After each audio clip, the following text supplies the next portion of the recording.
Yeah, the most powerful person I met on the astral level was in the mid-70s, which was my Chinese master and mentor. And he had an incredible charisma, and he took me, I became his pupil, and he would train me by direct transmitting images. And he adopted a language which I could only sort of describe as symbols. And each symbol, much more complex than our written language, contained a much finer energy and an aspect of consciousness, which gradually I learned to understand the higher states of consciousness through these symbols. And he had a very powerful way of transmitting these symbols, and each time I would understand the symbol, I got an insight into these higher states of consciousness. And so he was training me and preparing me to enter these higher states of consciousness, which went beyond the astral. And then in 1980, which forms the last chapter of my book, he took me in Multidimensional Man, he took me onto this intensive inner journey, which led to a state of absolute clarity then. So there are people, we can meet a lot of people who have got power, and very often they reveal themselves as our guides. I had several people who I met who became my guides in all kinds of different circumstances. And there was always a lesson attached to it. For example, one guide, he showed me to accompany people who died across, okay? And then I had a whole series of dying people I had to take on and take them over to the next level. And I wasn't very happy with it, because some of it was quite stressful or traumatic, the way they died. Another guide took me in the 70s into a torture chamber where the Chilean dictatorial government, we were in Chile, and we were in a prison cell where some poor soul was tortured to death. And I was with this guide of mine, and I was there to make sure that his transition was happening in a very, very positive state.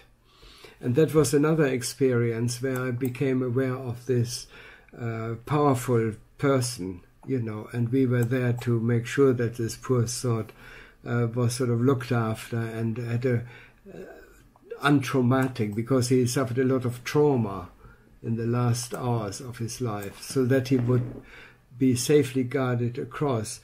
If that doesn't happen, then some people who suffer trauma, they would not fare so well. They would need some time to adjust, So yeah, there's a lot of people. There are so many people we can draw to ourselves. I mean, very early on, when I started having out-of-body experiences, I had a guide. People were sort of actually poking fun of me. For example, I was trying to fly, and I was not doing very well. I was just managing to be 2 or 3 feet above ground level. And the reason I didn't understand, if you want to fly on the lower dimensional levels, you have to have a positive attitude, And I was struggling to fly, and I became very frustrated and kind of angry. And I saw this guy, I felt this guy next to me, he was laughing, and then he would take my feet and catapult me into the air.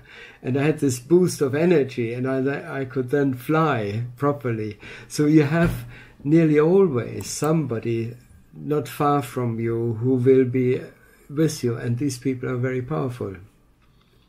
I've had some spontaneous out-of-body experiences, except for one, which was induced by a suggestion, and it was a two-person experience. I met somebody and said to her, remember the surroundings. And the next day when she came over, she said, what were the surroundings? And I began to describe it, and her face dropped. Mm-hmm. So that was a pretty profound. Mm-hmm. And I found that all the ones I have had were very evidential in the waking state. Just another quick, brief one.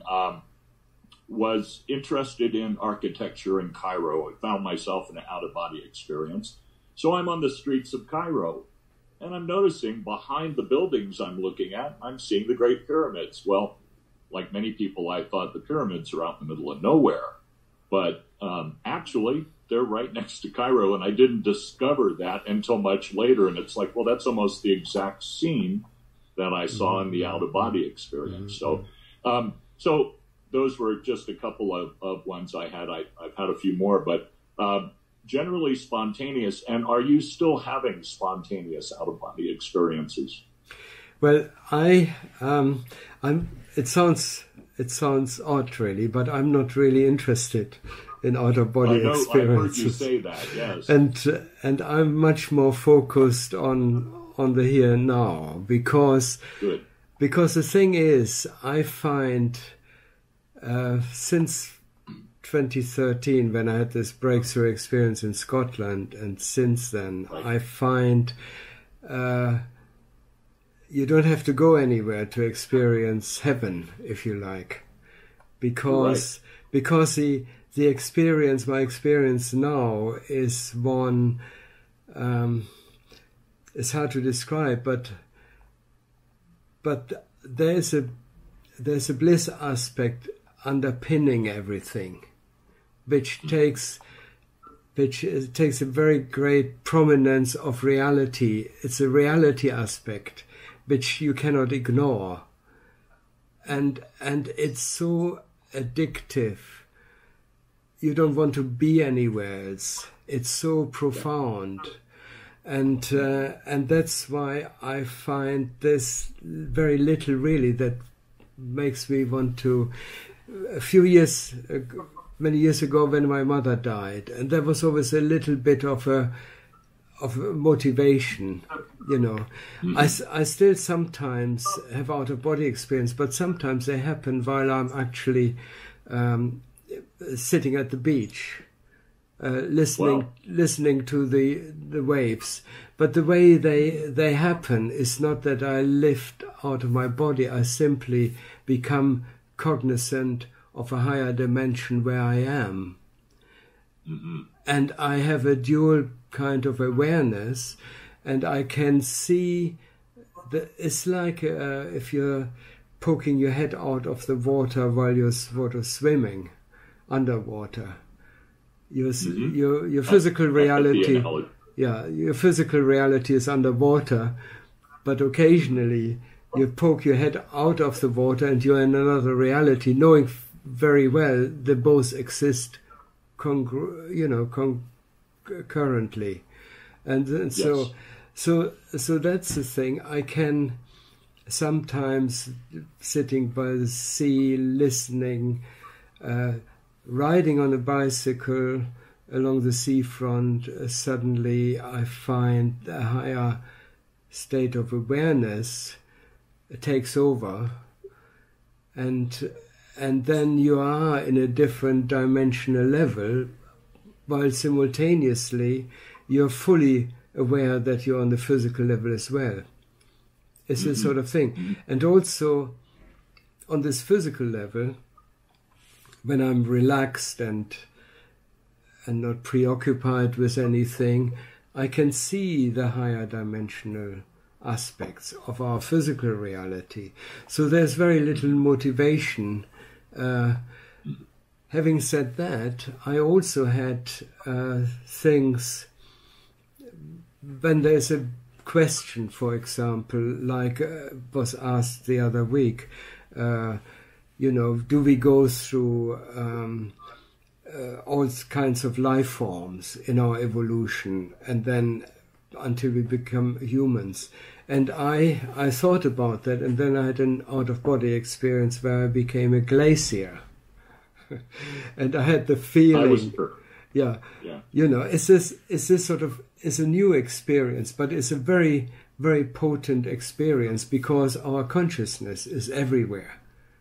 And it's a matter of focus, you know. Yes. So I don't see it like out-of-body experiences as I have done in the past, where I, right at the very beginning, when I started off, I literally rolled out of my body. I could see my body lying there, and I would experiment with this phenomena.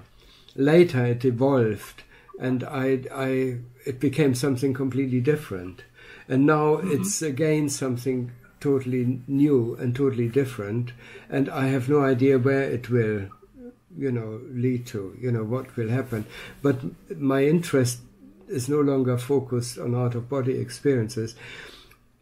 I help run a group for people who have decided to remain committed to their romantic partners who died.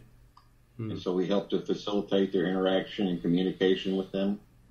And one of their general concerns that comes up over and over again is, of course, if they still have issues with their partner, or maybe didn't end on the best relationship, or were actually apart, or even after they crossed over, they begin having doubts and fears that their partner feels the same way, that their partner is there for them, that their partner hasn't reincarnated yet or hasn't moved on yet. I was wondering if you'd like to, for them, address those concerns. Yeah, first of all, I would say all conflicts we have in our relationships, they're usually based on ignorance, really, you know, and a lack of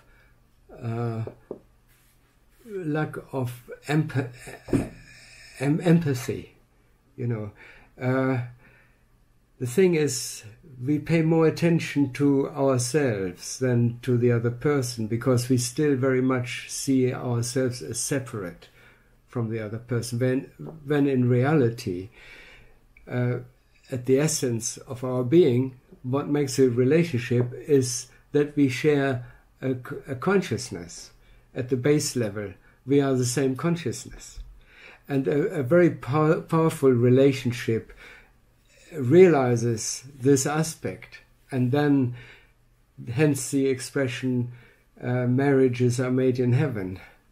Okay, it's this sort of feeling.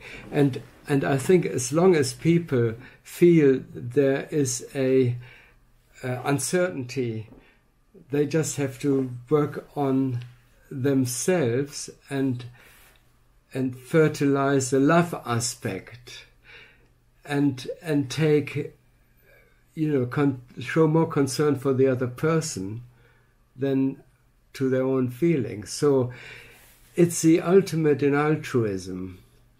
If we go on the path of love, real love to our person, we never find a person who is perfect. You know, there are no saints in this world. I mean, you know, let's face it, I just have to talk to my kids.